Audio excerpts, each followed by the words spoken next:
Hello everyone, welcome to Podar commerce academy. आज हम लोग क्लास 11 अकाउंटेंसी का चैप्टर नंबर 2 कर रहे हैं, बेसिक अकाउंटिंग टर्म्स, जिसमें हम लोग पहले 2 लेक्चर्स अपने चैनल पर अपलोड कर चुके हैं और आज ये हमारा 3rd लेक्चर है। ठीक है, तो पहले के 2 लेक्चर्स आप प्लेलिस्ट से जाकर देख सकते हैं। ठीक है, तो चलिए हम लोग देखते हैं कि पहले के वीडियोस में हम लोग क्या क्या टॉपिक कवर कर चुके हैं और आज हम लोग को क्या करना है। हम लोग इसमें एंटिटी को कवर कर चुके हैं, transactions, capitals, sales return, purchase और परचेज रिटर्न ये कंप्लीट हो चुका है। Assets, non current assets, current assets ये भी हो चुका है। Fixed assets, tangible, intangible, liabilities, internal liability, external liability, इसके बाद नॉन करंट लायबिलिटी और करंट लायबिलिटी, यहां तक हम लोग कंप्लीट कर चुके हैं। और आज हम लोग बहुत इंपॉर्टेंट टॉपिक करने वाले हैं ये, ठीक है, जिसमें हम लोग देखेंगे रेवेन्यू, इनकम, प्रॉफिट और गेन्स। चारों टॉपिक आपके आंख के सामने है और अभी हम लोग एक एक करके इसके बारे में बात करेंगे कि रेवेन्यू क्या होता है, इनकम क्या होता है, प्रॉफिट क्या होता है और गेन हम लोग किसको बोलते हैं। ठीक है, रेवेन्यू क्या होता है देखिए,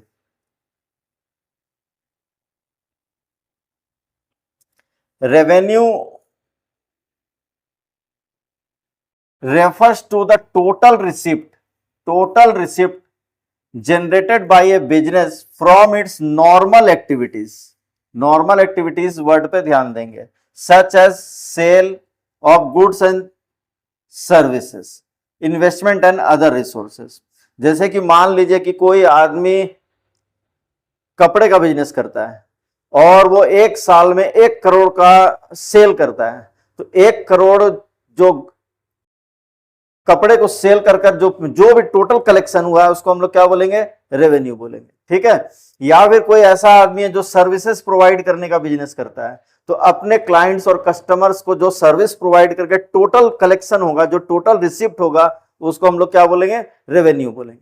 यानी कि अगर आप गुड्स बेचने का काम करते हैं तो गुड्स को सेल करके जो भी पैसा आएगा वो रेवेन्यू होगा। अब आप लोग को लग रहा होगा गुड्स का क्या मतलब होता है। गुड्स हम लोग उस आइटम्स को बोलते हैं जिसमें हम लोग नॉर्मली डील करते हैं। जैसे कि मान लीजिए कोई आदमी मेडिसिन का बिजनेस करता है तो उसके दुकान में जितना भी मेडिसिन है सब गुड्स है। कोई आदमी सीमेंट का बिजनेस करता है तो उसके दुकान में जितना भी सीमेंट है सब क्या है, गुड्स है। कोई मोबाइल का बिजनेस करता है तो जितने भी मोबाइल सेट है वो सब क्या है, गुड्स है। तो गुड्स को सेल करके जो भी टोटल पैसा आता है, जो भी टोटल कलेक्शन होता है, विदाउट कोई भी एक्सपेंसेस उसमें से माइनस नहीं करना है, अभी पहले जो भी टोटल सेल्स का अमाउंट होगा वो रेवेन्यू होगा। या अगर आप सर्विसेज प्रोवाइड करते हैं तो सर्विसेज को सेल करके, सर्विस प्रोवाइड करके कस्टमर से जो भी आप टोटल कलेक्शन करते हैं वो उसको हम लोग क्या बोलेंगे, रेवेन्यू बोलेंगे। ठीक है, अब इसके बाद हम लोग बात करेंगे किसके बारे में, इनकम के बारे में। इनकम किसको बोलते हैं, income is a wider term which includes profit from operating activity as well as profit from non operating activities। यानी कि कोई भी बिजनेस जो होता है उसके अंदर 2 तरह की एक्टिविटीज होती है, एक तो ऑपरेटिंग एक्टिविटी, एक नॉन ऑपरेटिंग एक्टिविटी। जैसे मान लीजिए कि मेरा मोबाइल का शॉप है तो मोबाइल सेल करना, मोबाइल परचेज करना, ये क्या है, मेरा बिजनेस का मेन ऑपरेशन है, यानी कि ये ऑपरेटिंग एक्टिविटी है। ठीक है, लेकिन अगर वहीं पर कोई नॉन ऑपरेटिंग एक्टिविटी हो जाता है, जैसे कि कोई क्या बोलते हैं, मैंने कोई पुराना एसेट बेचा, ठीक है, कोई पुराना मशीन बेच दिया, कोई पुराना फर्नीचर बेच दिया और उससे कुछ इनकम प्रॉफिट हो गया या कुछ इनकम हो गया, तो वो क्या होगा, नॉन ऑपरेटिंग एक्टिविटी होगा। यानी कि ऑपरेटिंग एक्टिविटी मतलब जो मेरा बिजनेस है उस काम को करके जो पैसा, जो प्रॉफिट अर्न किया जाता है वो ऑपरेटिंग एक्टिविटी से अर्न किया हुआ प्रॉफिट हो गया।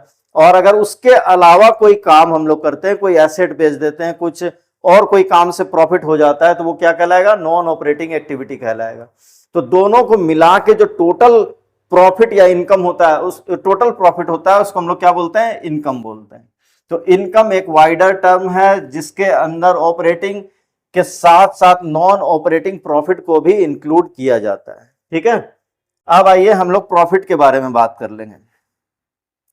The excess of revenue of a period over its related expenses। ठीक है, during an accounting year is profit. ठीक, टोटल रेवेन्यू में से जब टोटल एक्सपेंसेस को माइनस कर दिया जाता है तो क्या निकल जाता है? प्रॉफिट निकल जाता है। जैसे कि मान लीजिए मेरा शॉप है और उसमें 1 करोड़ का सेल होता है एक साल में, तो वो क्या है? रेवेन्यू है। ठीक है, अब कोई भी बिजनेस है तो उसमें एक्सपेंसेस भी होता होगा, रेंट देना पड़ता होगा, स्टाफ को सैलरी देना पड़ता होगा, रिपेयर एंड मेंटेनेंस में पैसा लगता होगा, प्रिंटिंग एंड स्टेशनरी में पैसा लगता होगा, एडवर्टाइजमेंट में पैसा खर्चा होता होगा, ट्रेवलिंग एक्सपेंसेस में पैसा खर्चा होता होगा, electricity bill, telephone bill, postage, courier और भी बहुत सारे एक्सपेंसेस बिजनेस के अंदर में होते हैं। तो जब टोटल रेवेन्यू में से टोटल एक्सपेंसेस को माइनस कर दिया जाता है तो क्या निकलता है? प्रॉफिट निकल जाता है। ठीक है, यानी 1 साल का टोटल रेवेन्यू माइनस 1 साल का टोटल एक्सपेंसेस करने से क्या रिजल्ट मिलेगा? आपको प्रॉफिट मिलेगा। अब ये प्रॉफिट 2 तरह का हो सकता है, एक ग्रॉस प्रॉफिट, दूसरा नेट प्रॉफिट। तो जब टोटल रेवेन्यू में से सिर्फ डायरेक्ट एक्सपेंसेस को माइनस किया जाता है तो ग्रॉस प्रॉफिट आता है, और ग्रॉस प्रॉफिट में अदर इनकम को प्लस करके, अदर इनकम का मतलब डिविडेंड रिसीव्ड, इंटरेस्ट रिसीव्ड, ठीक है, तो अदर इनकम को प्लस करके रेंट रिसीव्ड, ये सारा ग्रॉस प्रॉफिट के साथ उसको प्लस करके जब टोटल एक्सपेंसेस को माइनस कर दिया जाता है तो क्या हम लोगों को मिल जाता है? प्रॉफिट मिल जाता है। ठीक है, यानी प्रॉफिट क्या होता है? फाइनल रिजल्ट होता है किसी भी बिजनेस का। जो हम लोग 1 साल पूरा बिजनेस चलाते हैं तो उसका नेट रिजल्ट क्या होता है? प्रॉफिट होता है। ठीक है, गेन का क्या मतलब होता है? यानी कि ये जो चारों वर्ड है, चारों एक दूसरे से मिलते जुलते हैं लेकिन चारों में थोड़ा डिफरेंस है। अब गेन में क्या डिफरेंस है देखिए, बोलता है profit that arises from event और transaction which are incidental to a business such as gain on sale of fixed assets.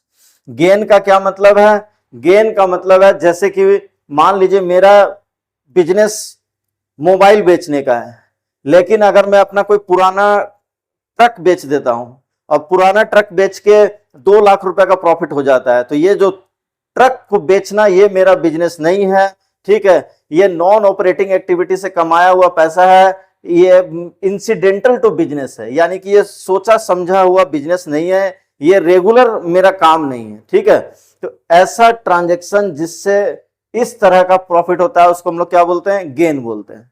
ठीक है, यानी कि किसी भी फिक्स्ड एसेट्स को, मशीन, बिल्डिंग, प्लांट, फर्नीचर, ये सब को बेच के अगर कोई प्रॉफिट हो जाता है तो उसको हम लोग प्रॉफिट नहीं बोल के क्या बोलते हैं? गेन बोलते हैं। ठीक है, तो चारों का मीनिंग आपको अच्छी तरह से क्लियर हो गया होगा। अब हम लोग आगे बढ़ेंगे।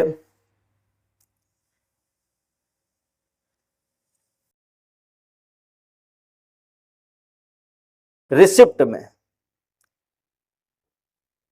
रिसिप्ट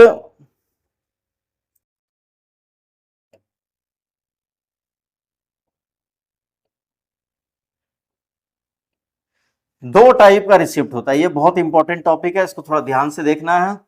रिसिप्ट 2 टाइप का होता है, एक होता है रेवेन्यू रिसिप्ट और एक होता है कैपिटल रिसिप्ट।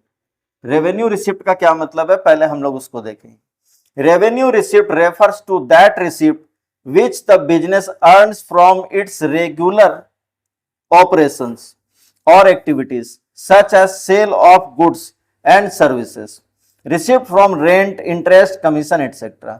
यानी कि कोई भी बिजनेसमैन जब अपने रेगुलर ऑपरेशन से या एक्टिविटीज से कोई पैसा जनरेट करता है, टोटल कलेक्शन करता है, उसको हम लोग क्या बोलते हैं? रेवेन्यू रिसिप्ट बोलते हैं। जैसे कि अभी हम लोग रेवेन्यू का मीनिंग देख रहे थे, बस रेवेन्यू का ही समझ लो, दूसरा मीनिंग क्या होगा? रेवेन्यू रिसिप्ट होगा।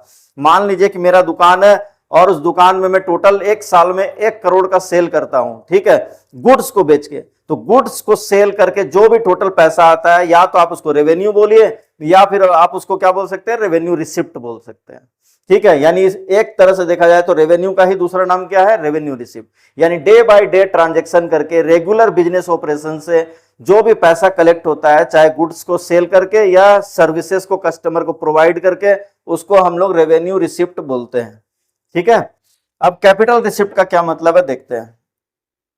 Capital receipt refers to the receipt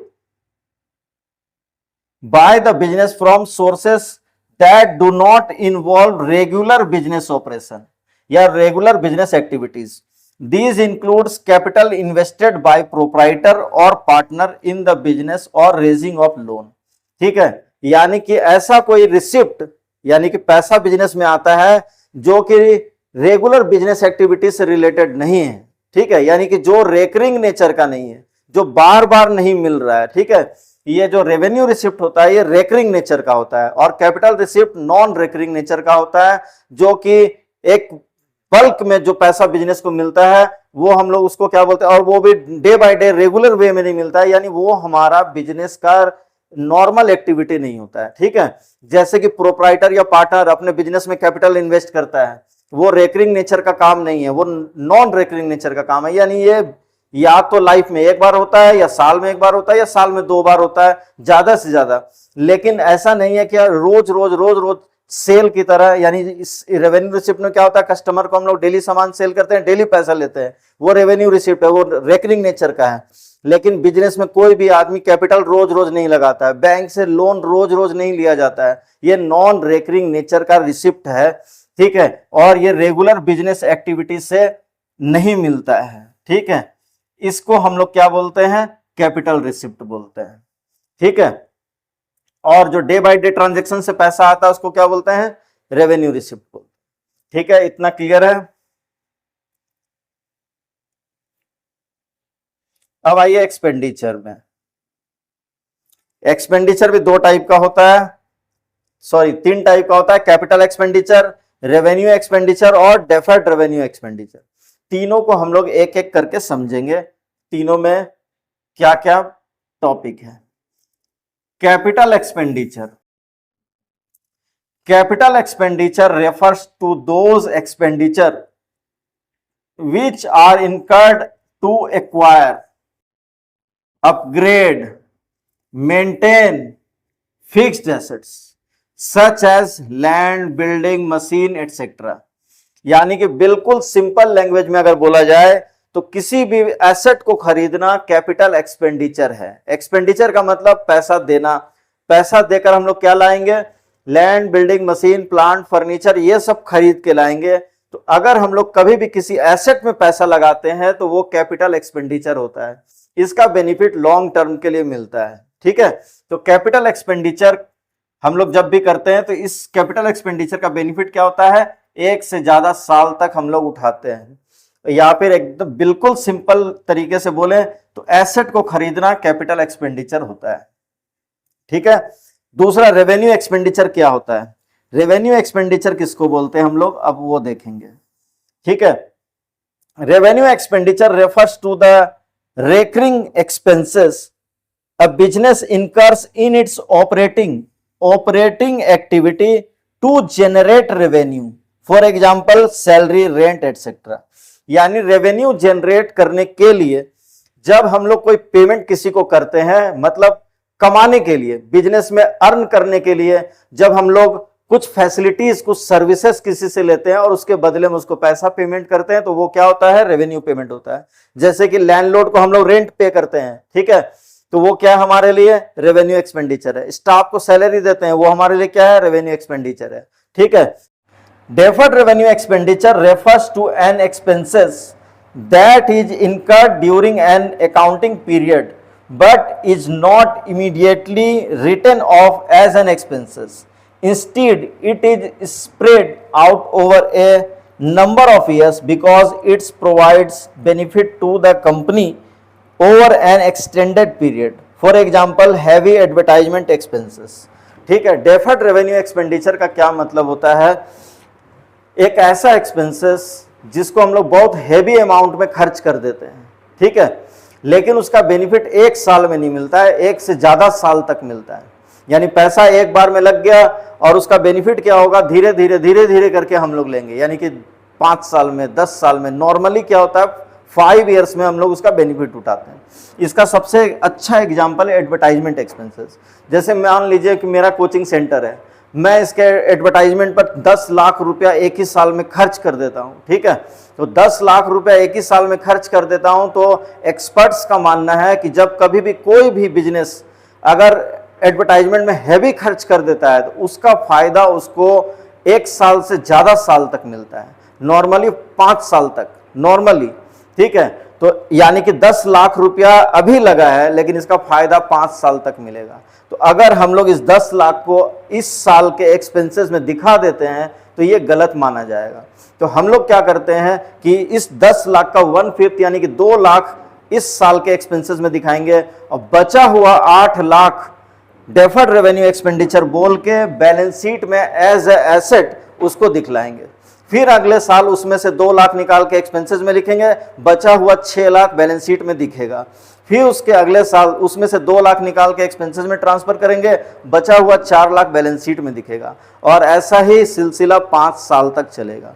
यानी कि एडवर्टाइजमेंट एक्सपेंसेस को हम लोग धीरे धीरे करके 5 ईयर्स में कहां ट्रांसफर करेंगे, एक्सपेंसेस में, यानी प्रॉफिट एंड लॉस अकाउंट के डेबिट में ट्रांसफर करेंगे, उसको खर्च समझ के। और जब तक वो पूरा राइट ऑफ नहीं हो जाता है तब तक उसको हम लोग कहां दिखाते रहेंगे, बैलेंस शीट में दिखलाते रहेंगे। तो डेफर्ड रेवेन्यू एक्सपेंडिचर का सबसे अच्छा और सुंदर एग्जांपल है एडवर्टाइजमेंट, हैवी एडवर्टाइजमेंट एक्सपेंसेस। ठीक है, क्योंकि इसका बेनिफिट हम लोगों को क्या होता है, बहुत 1 से ज्यादा साल तक मिलता है। ठीक है, अब हम लोग आगे बढ़ेंगे।